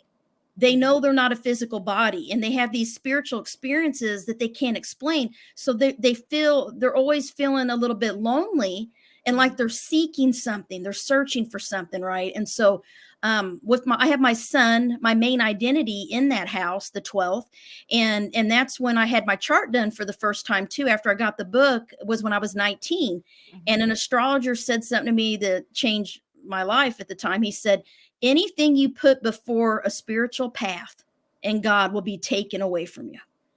And I'm like, what the heck, right? So I started reading all these books and bought a ton of astrology books. And there was a lot of negative, kind of scary stuff about Fear having planets. based. Having planets in the 12th house was not a good thing, right? In the old books. And because it is the house of suffering, of mental illness, asylums, institutions, but it's also the house of, monasteries and being a nun, a monk, a Buddha, a rabbi, a priest, so you have this desire to connect with a higher power and to help other people. And so I became a social worker, and I always wanted to help children and teens. I used to work with children for years, but now I work with trauma victims, and I've been doing that for about 25 years now. But and that's 8th house. 8th house is all about healing and trauma and very intense loss and grief and experiences like that. So I kind of do that in my normal job, bring astrology into what I do. But yeah, astrology validated my experiences. Because I remember dreaming things that would happen, and no one could explain that to me. And I found out, years later when I was older, that my grandmother was like me, my mother's mother. Mhm. And so I believe, her and I had a connection, and we always have. I have some really cool stories about her. She came in my dream before she passed away, and I knew she was going to, and something happened the day of the funeral. I won't talk on here. We can do another show, but nobody would believe it when I'd say what happened. It was like she was telling me to wear a certain shirt, and I did, and we matched at the funeral. I can't even, yeah, like royal blue and black sweater, identical. And my mother just could not believe it when I told, because she didn't know what I was going to wear. And I remember telling her, something told me to get this blue and black sweater out. I never wear that. She said, I just went to J.C. Penney and bought, and it was identical, like we matched. So Okay, so we've told two stories here that would be absolutely unbelievable. The one with my son with the dragonfly, and you with yeah, your grandmother. So, yeah, you know what? Like, I really believe, and I'm sure you do too, most of us in this field of work know there are no coincidences in life exactly. at all. So, Exactly. Everything Mhm. happens for a reason. I do believe that. And that's Mhm. what people ask me too a lot with astrology is, they'll say, well, are some things, can they be prevented? And this is, I love Edgar Casey. I've studied a lot of Edgar Casey's work, and he was Yeah. big into astrology and Yeah. psychic abilities and everything. But what he said was astrology is fact, but there's no greater power over man than our own will. Good. So I'm glad you said that. we have choices that we make every day. Now there's certain patterns, like you said, or energies that are going to happen no matter what we do. And we're meant to learn, like we're in a school of learning, and that's what the chart can show. What we're here to learn is and master is what's called the North Node. So the North Node in our chart is our soul mission this lifetime, to master that sign and house that it's in. And we can go there kicking and screaming, but eventually the universe will force us into the Do you North know what Node. It I've doesn't got a matter. theory on that. Okay. So the Yeah, universe, whatever you want to call it. yeah, And it eventually came from, and I had the name and it just went out of my head. And I've been so awful with names this week. And usually I'm really good. It's a lady that channels the spirit guide over on the other side. She does law of attraction. I can see her. I know who the spirit guide is. Somebody else say it in the chat. I know they will. But anyways, she channels and does presentations all over the world, talking as Abraham Hicks. I knew it would come. Abraham Hicks. And I had heard this one time. I don't listen to it all the time, but it just happened. Something keeps coming up in my field of vision. I know I meant to see it. So I listened to this, and the way they were describing life is you've got somebody that's, in a canoe, and they're in a strong, strong current, and they're trying to paddle uphill, and life is so, so difficult, right? So, so difficult. But even if they just stop and breathe, eventually the current is always going to bring you to where you're meant to be. And I yeah, almost feel like with doing readings with people and meeting all the different people that we do, regardless of the muggle job or what we're doing on, with these types of work that we're doing, is that people that seem to be getting away from maybe what they were meant to be doing, it's like life is really difficult. But once they sort of stop, breathe, and sort of yeah, navigate towards what, and I would never tell somebody what their life purpose is, but my point is you can see it, especially if you've known somebody long term, right? Like if yeah, once they start navigating where it looks like they're meant to go, you would know more than I would with the North yeah. Node. Hmm. Yeah, because the nodes, we're in a battle with our nodes, um, most of our life, but it really starts about the age of 31. Once we get out of the first Saturn return, is what we call it.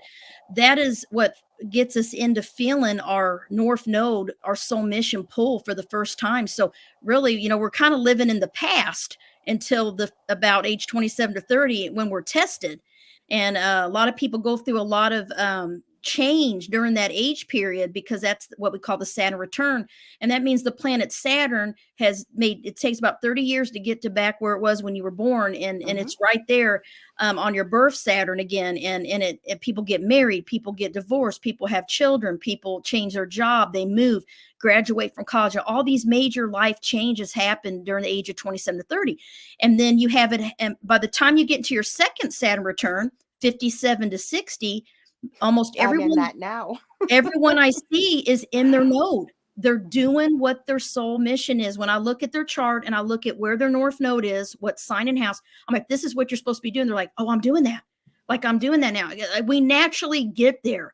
It can be a little harder for certain nodes. So I tell people that when you do your chart, the nodes look like little horseshoes, and it's like an upside down horseshoe, and then a top up.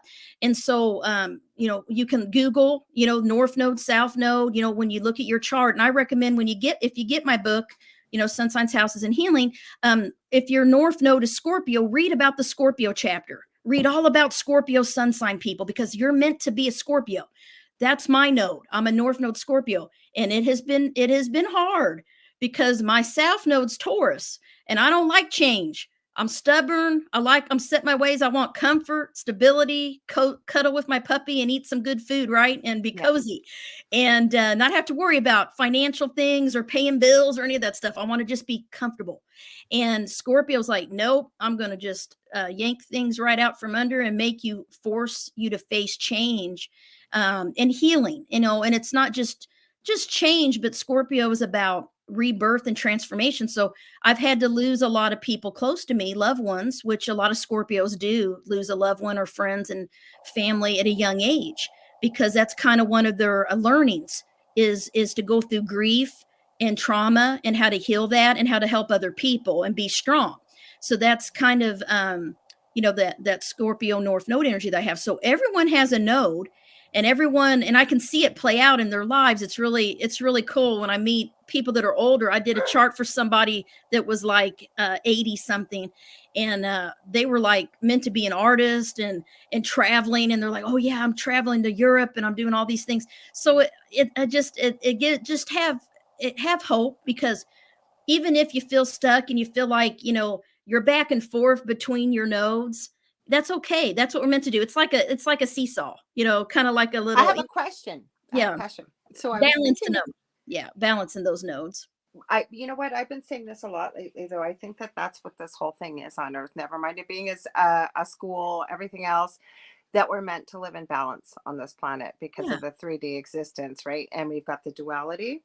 But where I was going to go with this is, I've been saying this a lot lately, it seems to be coming up, is, and I don't know if you've noticed this too, is that, say, okay, let's go back to the show The Golden Girls, those of us that are Oh old enough yeah. to know what that show is about. Okay, most of those women were in their mid 50s to maybe Hmm. early 60s, and that Hmm. was old. Like, we would look at those ladies Oh and yeah. go, they look like old ladies.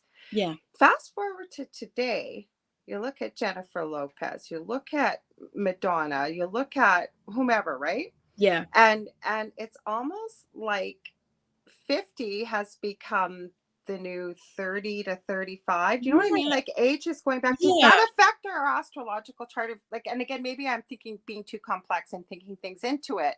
Or is it, again, we're getting back on a soul level? So it really doesn't matter what happens in this earthly plane in the way of, ages seem to be shifting from what they used to be. Yeah. Well, I think, these astrological events that happen affect the world, and definitely there could be some things that are affecting.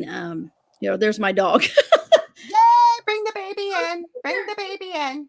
I got another question for you too. I got lots of questions tonight, Carmen. And She's who's this? Rosie. Hi, She's Rosie. she's a Cancer sun. She's a Oh, mama's girl. So oh, my dog thinks I'm talking to her. This is Ember, the shepherd. So there's your new friend oh, Rosie. So Rosie, you said right? so it's more than, I guess, more about being on a soul level than Yeah, what's really going on here.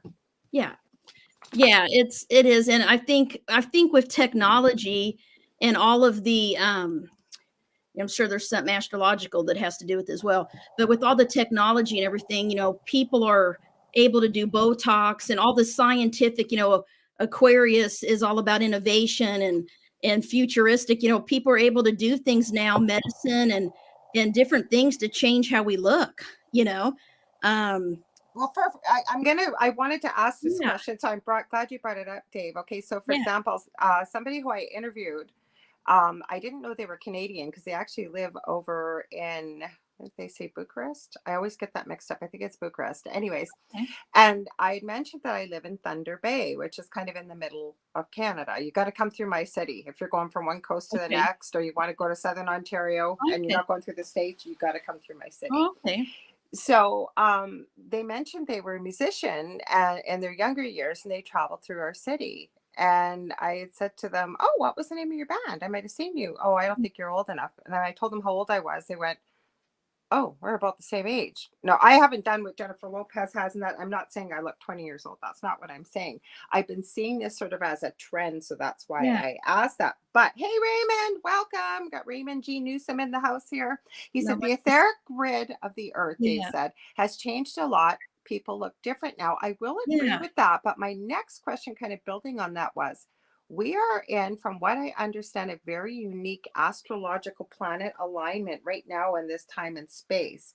How does that affect us astrologically, or have you come across that? Or I mean, I haven't really thought about that.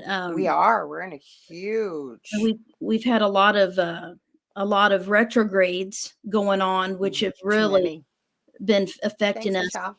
And then this coming year, one of the biggest things is going on is that we have you know the Pluto, the Pluto is going to go into Aquarius, and it's going to go, it's been in Capricorn, it's going to go in Aquarius, and it's going to go back, and then eventually it'll be in Aquarius for 20 years. Mhm. So that's a major transit coming up, and we've had a lot of these eclipses, and Mhm. this North Node, the Scorpio Taurus node energy is going on right now because that's where the nodes are in. Yeah, Pluto Mhm. return. Yeah, it's very powerful energy of death, change, and rebirth. And I can't tell you how many people I've met recently, just the past 6 months, that have lost loved ones, Oh, have lost people unexpectedly, have lost pets.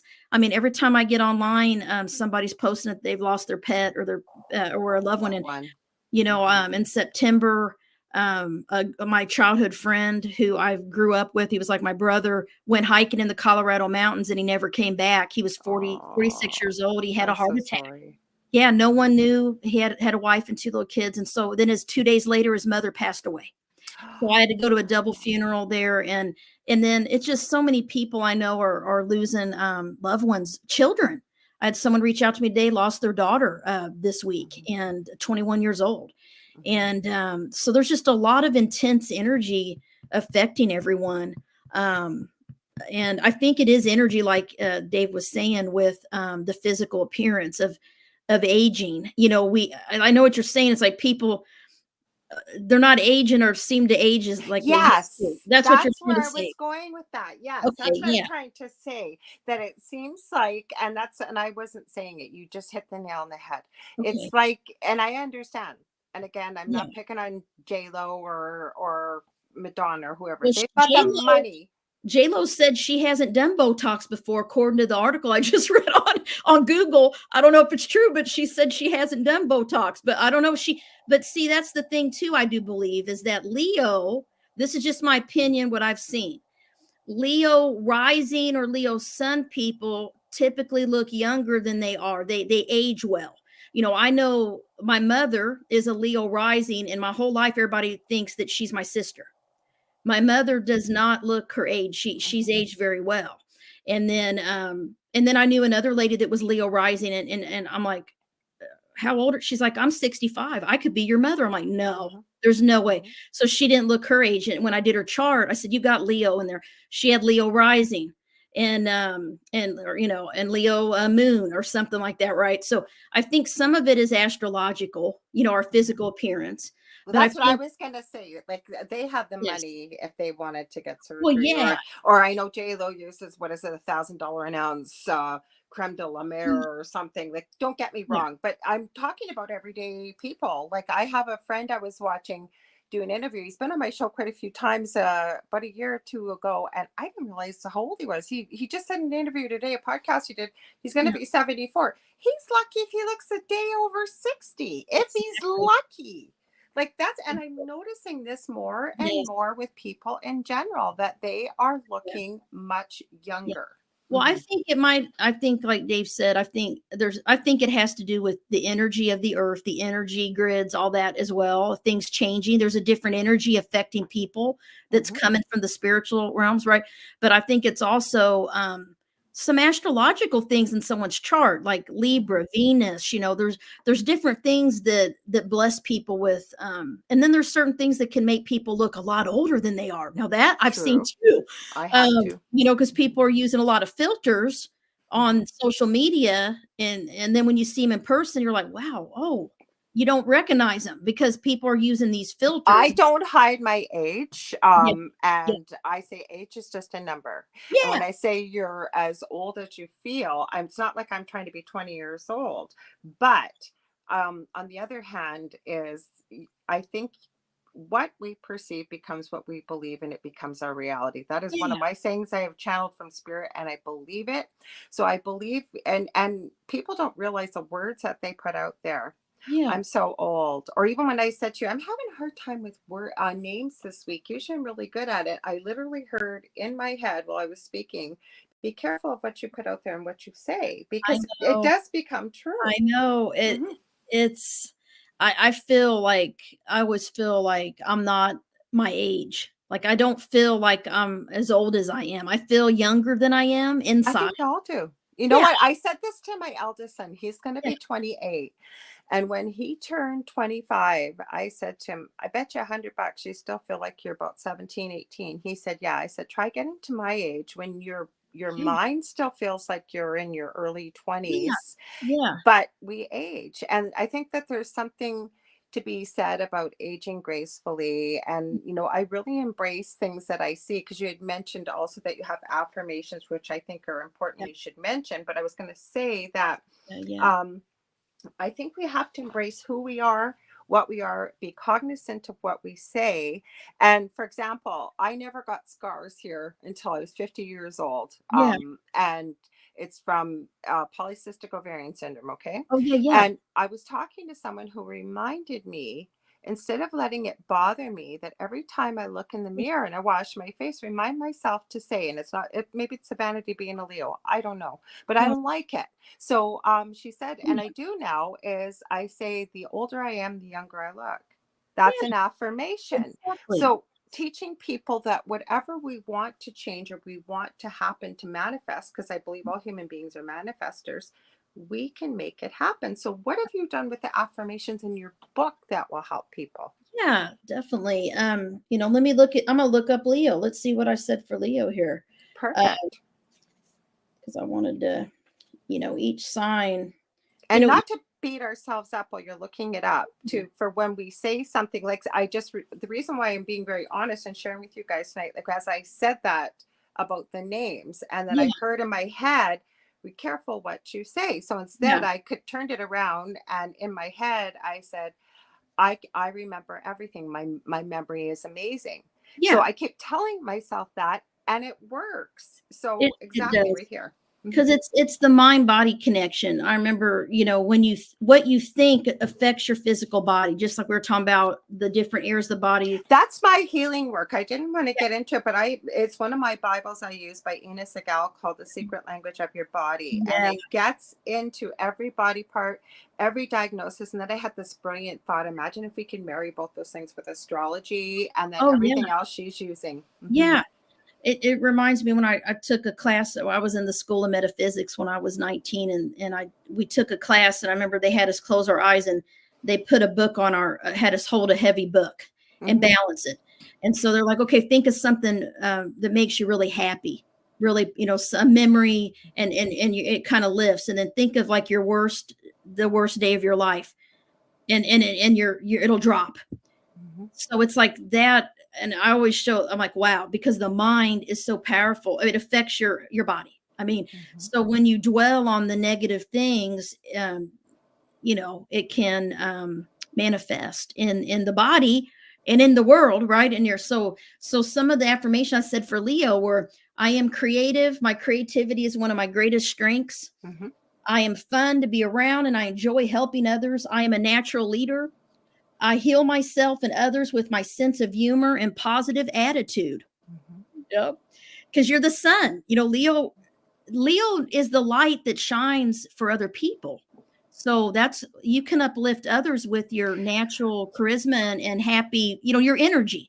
I'm Just so glad you said that last part, because people may hear affirmations. And I used to think this years ago, that, it was always drilled into me as a child that we don't talk about ourselves, that we think we're so great and blah, blah, blah. yeah, We're well, not, because we all are amazing individuals. Okay. yeah, But what you just said about the positive attitude, and again, I'm telling people so much stuff about myself tonight. I don't mean to, but I can't tell you the amount of people I will talk to, and they'll say, oh my God, I just can't believe how positive you are. Or if I have a yeah, bad day, I think, who could I call that'll cheer me up? Laura. And it's always irritated me that people think, I always say, and I've said it on this show, yeah. I don't poop rainbows and live on unicorn clouds, just, and, You but have your it's own important. problems, you have your own struggles, but people don't always see it or know it because of No, your but embrace it. Like you said, yeah, embrace it. Let's work with it. Let's embrace it. And that's what yeah. I like to. I learned so much when you come on the show, and I really appreciate this. And we got a lot of comments and people tuning in here too. Oh, So we I know do? they're Oh, learning. good, good. Hmm. Go Well, ahead. one of the Sorry. other affirmations, I am strong and resilient. I always look at the bright side of things, Hmm. you know. Yeah. And some of the signs, like Scorpio, they like to control things, so do Capricorns. And, Mhm. it's like, I trust the universe.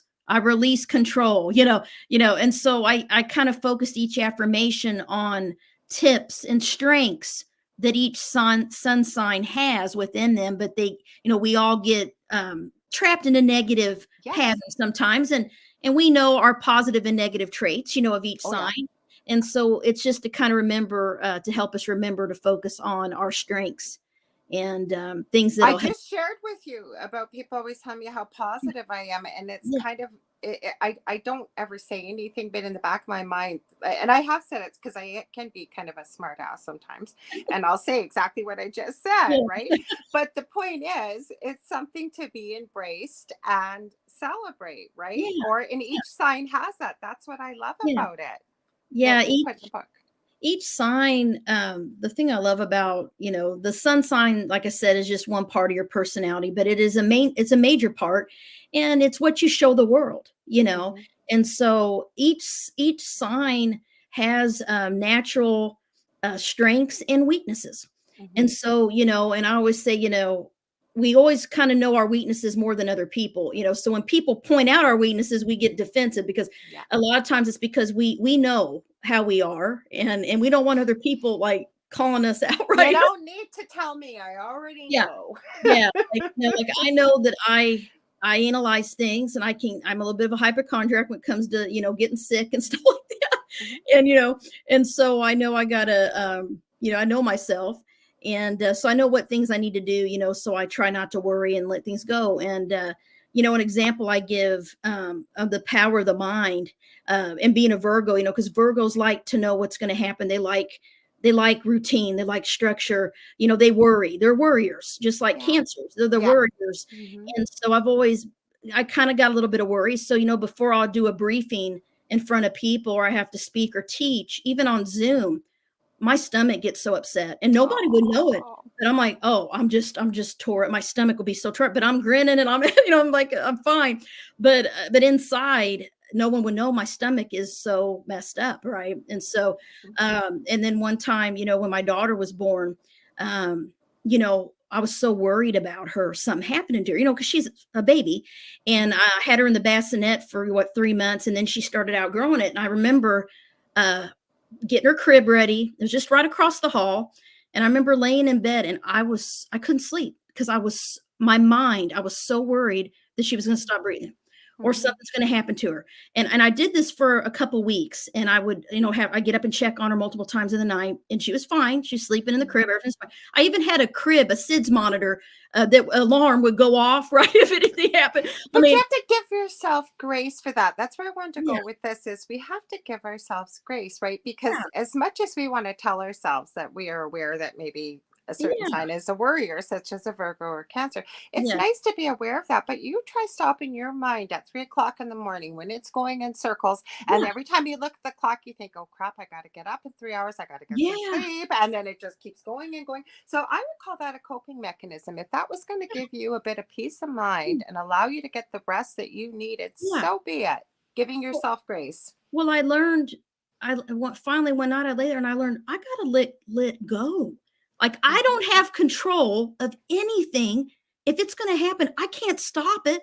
And so Mhm. it hit me. I don't have control of any of this. I have to just trust and have faith that God and the universe is gonna protect her. And that's all I Mhm. can do is say a prayer. And that's what I did. So then, and that night it lifted, and after that, I was okay, and I didn't sit there and obsess and think and overthink in my head Mhm. all night, like my mind worried Mhm. about it. I had to let it go, and it took, a little bit of struggle, Mhm. but I knew myself that I'm worrying over this, and I have no control of it, and But that's you so important what you yeah, just said though. It was you that came to that realization rather yes, than when we have people telling us, well, why are you laying awake at night worrying? yeah, Worrying is like sit and I've said this, like yeah, not facetiously or meanly, but to remind people.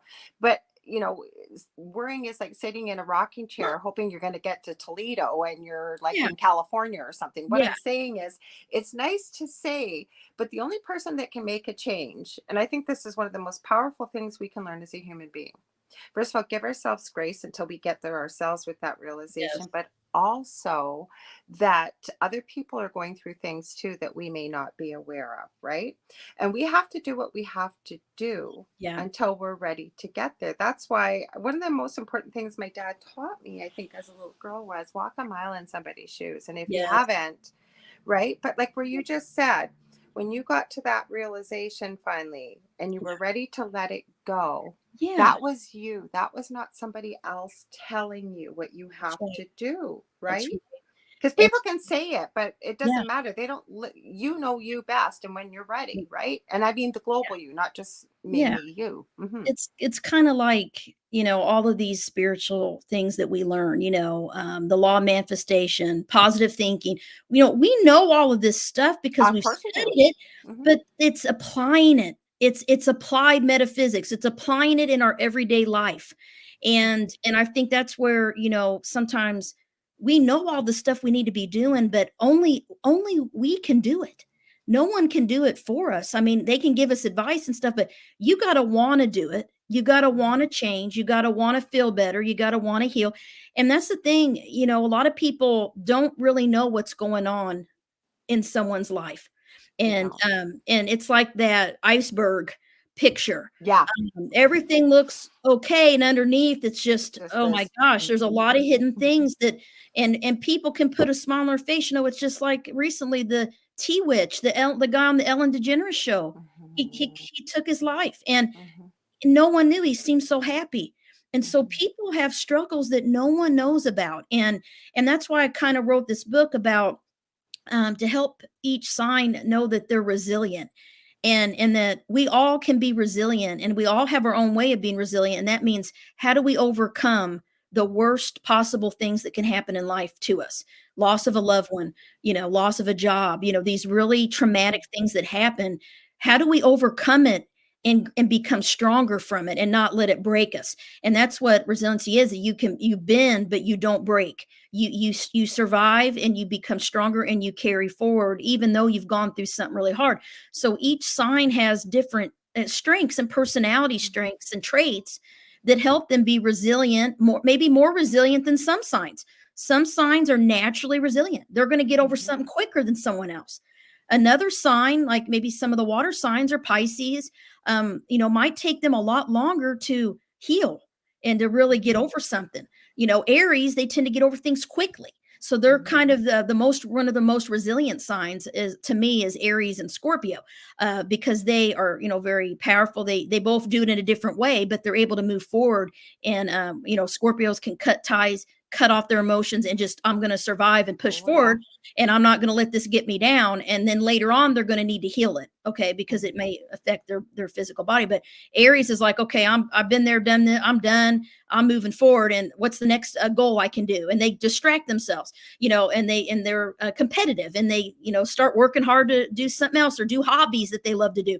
And so every sign's different, how they handle trauma and really difficult times in their life. And so in the book, I talk about that, how each sign is resilient and what helps them be resilient, how they transform and allow change into their life. Because, no one really likes Nobody change. does. No. We all like, Mm-mm. stability and comfort. But if no one, and this is what I always say about the 12th house and Pisces and eighth house people in my books, is that, and the same with any sign, but if you've never suffered, you've never gone through a hard time, you would never grow. You would never, if your You're life, reading my mind. How many times I say this to my guests, but that's exactly what I yeah, was just going to say. That is the biggest potential for yeah, us as a being on this planet. We yeah, have the choice. We can go to victim mode and stay there. No yeah, judgment when I say that, but yeah, not being able to do something. But where have we seen some of the biggest changes, most incredible things yeah, happen for people that have been through adversity and yeah, use that adversity to help others? Or even I was going to add quickly, you know yeah, what, Carmen, just us talking about like what we are personally or yeah, sharing that we know what to do, but are, it's applying it. People yeah, need to hear that because people put people up on pedestals and they yes, don't realize that what they're feeling and they're thinking most other people are if at some time have gone through the same situation. I mean, the thoughts and what That's we're right. feeling, and other people don't see it because other No. people might be better at masking it. And it's good for people Yeah. to hear these things. Go And ahead. Sorry, I want to hear we're more. we're all human, and I Hmm. I had somebody ask me, "Wow, you know all this astrology, you're doing all this, like, what's it like to be you? And, like, do you ever struggle?" I'm like, "Yeah." I said, I'm Yeah. just like anyone else. I struggle and make the same mistake of not doing self-care. I mean, I Hmm. know what I'm supposed to do, and I resist it, because sometimes we resist it because typically when I know I'm resisting meditating or Hmm. writing or just being with myself is because I don't want to feel things. Yeah. Because that's the thing. People need to feel. And Hmm. people are very uncomfortable with feeling their emotions, especially if they're painful emotions. So they tend to Hmm. shut down and they don't want to be alone with themselves. They don't want to have to feel those uncomfortable emotions. But that's the only way you're going to heal something is Hmm. to allow yourself to grieve it, cry, feel it, whatever. I recommend getting energy work, energy healing like Reiki, Hmm. pranic healing. I have that in the book as well. Different things might work for different signs a little better than others, but it's interesting because I took a class on leadership last year, and I had all these famous, like these really successful people, like CEOs, that are running hospitals, and all these people, and we each could ask them one question, and so each of them, when they came in my group, I asked them, "What do you do for self care?" And they For just looked at me. you, They're self like, care. um, and they're like, "I don't really do that." And they're like, Hmm. "That's something I need to work on." Or my daughter will remind me, "I need to take vacation and stop working so much. I need to go, I need to truly get off my phone, right, when I'm home," and things like that. So even the most successful people, and even probably, the famous people you see in the media, Yeah. things aren't always as great as they seem on social media and all these Hmm. things. Like, you don't know what it's like to live someone's life every day, and someone's life may seem perfect. Oh Like, yeah. they got it Hmm. all together and all this, and, "Oh, they're so lucky," and all these, "Look at what's going on for them." You don't know what they've been through. You don't know Hmm. all the other things they're going through. They may have some good things going, but you don't know what they're feeling inside and what Hmm. what they're, experiencing or the losses they've had and things like that. Because a Hmm. lot of people don't just share everything that's happened to them, right? And so, I always say, be kind and be compassionate, and that's what I always try to do in my life. And I'm a little bit tenderhearted. I get my feelings hurt easily still because I got a lot of 12th house, which Pisces.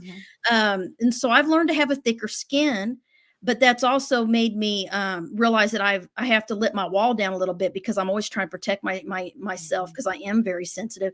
And so I have to balance trusting others and allowing me to be myself and not be afraid of getting hurt. So that's kind of my learning, as a Virgo, because I like to talk to people, I like to share, and Yeah. I gotta be careful sometimes, because I used to trust everyone. Like, Hmm. I never thought anyone would ever hurt me and ever do anything that was mean or bad, or and I learned the hard way. It's called life, and it made me stronger. And then I'm able to understand what other people go through. I'm like, yeah, It's because hard. It's yeah, hard though to yeah, understand when you see a yeah, level of evil and yeah, then knowing from a spiritual perspective possibly why that happens. yeah, But still, it's like what would ever cross your mind to do something, and we'll never know because even if yeah, you're psychic, even if you're yeah, whatever, yeah, you're not ever going to yeah, know. yeah. So I hear what you're saying. I really do. Yeah, and I remember, when they talk when, my friend who's a Vedic astrologer, he had, something had happened in my life. It was years ago, but and he's like, "It's karma. You're doing your karma. You have to feel it. Let yourself pay it right now." And I'm like, I was like rock bottom, right? So it's like, yeah. So I'm gonna get through this, and I'm done, right? I'm done with this test or whatever challenge it Mhm. is, right? And then he was right. One day he said, "You will be blessed. You will have a blessing." Mhm. And then that's when all the blessings came, when I finally Let it truly go. let it go and let the past go and Mhm. not care or think about it anymore. That's when the good things came. And then Mhm. new things came that I always wanted. But a lot of us live in the past, We do. and we Mhm. don't it's hard to heal or let go of memories and things. And it's just amazing to me, like the stories I hear, people bring stuff up from like 50 years ago, they're still upset about it. I don't want to be that. I don't want to be like that. I want to forgive and forget and move on. And that's my nodes though. That's my nodes. I have to do that. I have to let go. That's why we have animals, because right, they live in Yeah. the now, same as Yeah. young children. They just live Yeah. in the now. And then Yeah. you'll see certain, like Caesar Milan or whatever, and people that love their animals so much that they Yeah. humanize them, Yeah. and they'll say, well, they had such a horrible life, they're never going to be able to get over it, and he's with them for 2 seconds and it's like it's done, right? And don't get me wrong, yeah, they're thinking, feeling beings, but Yeah. I believe they're earth angels. That's why they're Oh, here, to help teach us definitely. and guide us, right? I like unconditional love. I mean, this Rosie is so spoiled. She's treated like a human being. My husband Darcy, she's not, she's a dog. She's not a person. Yeah. I'm like, no, she's my person. She Yeah. is a person to me. I hear ya. I hear ya. I adore animals. I always say, if I ever won a Yeah. lottery, and I Yeah. know I wouldn't possibly be able to do it all physically myself, but if I Yeah. won the lottery, I would love to open an animal rescue Yeah. sanctuary for every kind of Oh, that'd be animal on the great. planet.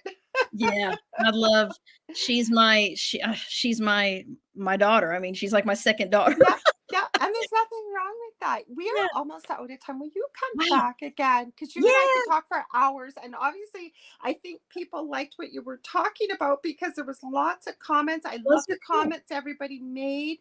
So Good. tell everybody, where can they buy your books, Yeah. especially the newest one, and how can they get a hold of you and all of Yeah, it? so I got a new my book, the newest book, Sun Signs, Houses, and Healing, Build Resilience and Transform Your Life Through Astrology. I have a Moon Signs book, Moon Signs, Houses, and Healing, coming out this May. So it's on Okay. pre-order. It's purple. I thought it was out already. Yeah, it's Okay. So already it's on coming. Amazon.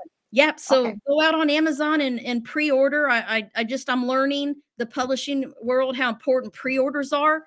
I had no idea. So the Moon Signs book is out there, the Sun Signs book's on Amazon, my 12th house book's out there, my 8th house book, and then I have a book called Phoenixes and Angels, Mastering the Oh, 8th and 12th astrological houses, that comes out in July. It's a newer book. wow. Yeah, it's coming out in July. I got 2 books coming out next summer. So I'm really excited. And you can find me on my new website, www.carmenturner-shott, SCHOTT.com. And all Okay. my books are on there. My blog, you can see all my radio interviews like this on Mhm. media, and you can contact me through there. I do consults. I have a wait list right now. I don't do a ton of consults because I do work full time, but if as I get time, if you're patient, if you really want me to do your natal chart, I can do that for you, but you might have to wait a little bit because I got a little wait list. But also I'm on Facebook, Carmen Turner-Shott, writer, Deep Soul Divers astrology page on Facebook. Please follow me. I'm on YouTube, Carmen Turner-Shott. I have a YouTube channel. Please follow me. I post videos once in a while. I'm on Instagram, but I'm not on there that much. And I got a Twitter too, but it's mostly Facebook and my website and YouTube, if you want to follow me. And someone just said, hi, Lynn. Dave says, thanks, Lorelei. Didn't even know you were there. There you go. Loved it, Carmen. You should start doing your own YouTube vid. She I got just said some. it. I got some out there from like 2014, guys. There's some old videos I did, and then I've got some newer ones. And one of the cool things that I'll go ahead and market here since I'm on here, I'm doing something now with a podcast host called, her name's Sharon Boyle. She wrote the book Emotional Detox Now, but she's got a show called Just Ask Spirit. She's asked me to do an astrology update the first Ooh, of every month, and right it's on. and so we just did December. I got it posted on my YouTube Okay. channel if you want to watch it. And then in January, we'll have it the first Monday of every month, the astrological update with me. And she just kind of asked me what's going on astrologically, and I talk about it. And I so, hope you'll post it in my groups too, so people yes, can see it, because I got 2 groups yes, on Facebook. would love So to. sorry, I cut you off. Sorry, you were No, going to no, finish no. your I'll set. post it there, but you can see the December astrological forecast. Me talk about some of the energies we've been through, what's happening this month. We got Mercury retrograde coming up that's going to be affecting us during Christmas. So a little bit of miscommunication. Be careful. Don't start be careful what you say, and you're gonna, good time to finish old projects, but don't start anything new. There's gonna be a lot of, travel delays, computer malfunction, things like that might be affecting us for about 6 to 8 weeks. So we're in the shadow period a little bit right now. So you may be feeling like you don't like just not as communicative or a little bit irritable, and depends what's going on. Um, So make sure but yeah, you guys check that out. I'm going to be having you back a lot with all these books that you're having on, because we have the best discussions. I will give you a shout out, Dave. Dave Petrola's got podcasts of his own. He also nice. does an astrology channel. I believe it's under Dave Petrola. If I got that wrong, Dave, please post it in the chat. I want to thank you all for being here. Happy holidays. I hope you have a safe, wonderful, healthy holiday. Watch some of these astrology videos before we get together with family, because family can, as much as we love them, can always be a little challenging sometimes. So I will be back next Yes. week, which Happy will be, holidays. yeah, it'll be, I know not everybody celebrates Boxing Day, but December 26th. Now, I do have a pre-recorded interview, but more than likely, I think what we'll end up doing, just to be on the safe side, because the YouTube gods may not like that interview, is I may just come on here and do a hang out with you guys. We'll talk about Christmas, talk about the holidays, talk about, do you have anything strange and wonderful and exciting? Maybe what are you thinking about in the new year? What do you want, goals, things like that. Merry Christmas, Debbie. If you ever want to get a hold of me, you got a show idea, maybe a guest idea, you want to book a reading or a healing session, you can get a hold of me on facebook.com/the Angel Rock. Also, I have 2 groups on Facebook, Paranormal University for all things paranormal, and then the Angel Rocker Tribe for many of the things we talked about tonight and much more. Now, just to remind you again, very quickly, in the new year, starting on Thursdays here, we're still going to have the Angel Rock on Monday nights. Thursdays from 4 to 6 p.m. Eastern Standard Time.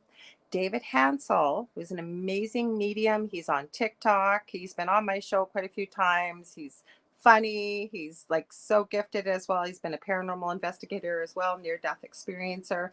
We're going to be doing a new show called The Thing at the Foot of the Bed, and we are going to be talking from our personal experiences as clairvoyants, as well as dealing with the paranormal, and answering questions maybe about the show will be about, maybe one show, what happens when we die. Also, we will be doing 1 reading per show. Not predictable. We're calling it the unpredictable reading. Whenever it hits us with spirit, we'll pick 1 lucky live person in the chat and give you both a reading from our perspective, what we get from spirit. So, Carmen, thank you so much for being Thank here. you. Much love. Thanks. Happy holidays. Yes. Happy holidays Thank to you. everybody out there. And we will see you next week. Same time, same space. Much love and light. Good morning, good afternoon, or good evening, wherever you may be.